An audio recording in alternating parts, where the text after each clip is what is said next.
Welcome back. Thank you very much for staying with us. Women from different parts of the continent have converged at the Birchwood Hotel in Ekurhuleni to discuss challenges and achievements by women in Africa and the diaspora.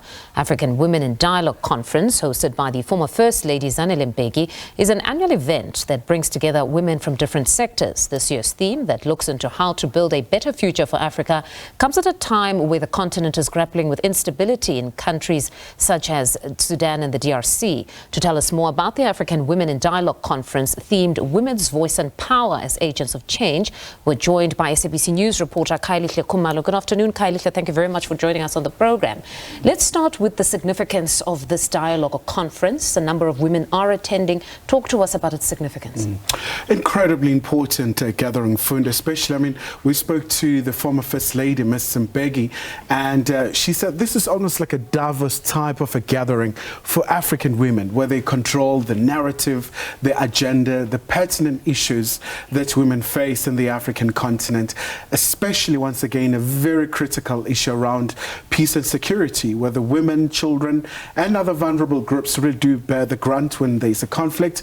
But also, it's all about finding solutions. It's all about making sure that issues pertaining to economic empowerment as well are being addressed, so that women really do have an opportunity to really just be equals as well. But it was really interesting to see women really from all the regions coming in their colorful attires, but also, most importantly, a lot of them determined to find solutions. Perhaps we can expand more on some of the dominant issues that came out today.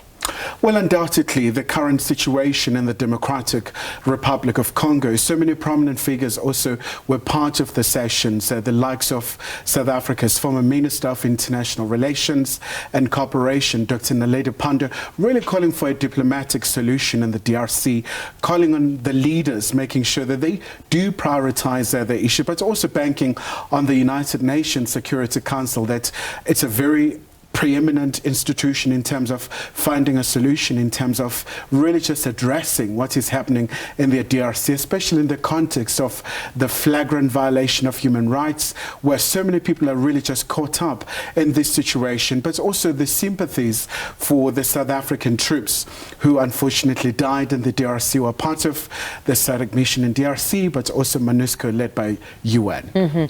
Are we expecting major outcomes from this specific conference? Because ever so often there's the criticism that whenever individuals converge, be it women or men, we're not just going to almost here look to single out women, but whenever we have individuals converging, it almost is reduced to some sort of a talk shop. Are we expecting major outcomes here that can usher in some sort of change?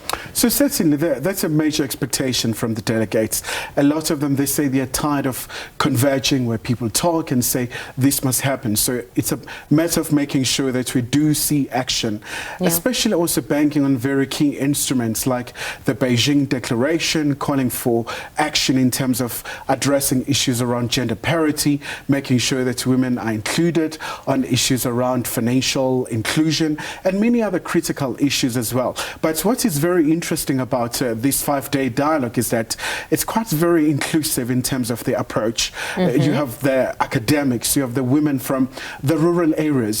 Just currently, as we left from the conference hall, the women were just being divided into groups so that they find an opportunity to consolidate these issues. A lot of them really ventilating what do they really want in terms of the future, the vision for the continent. I love the inclusivity, because even in their different paths or walks of life, many of them would be affected by the same issues of exclusion wherever they may be in their sectors. But certainly a very important dialogue. Ekurhuleni, thank you very much for that reportage. That's SABC News reporter Ekurhuleni Khumalo speaking to us there.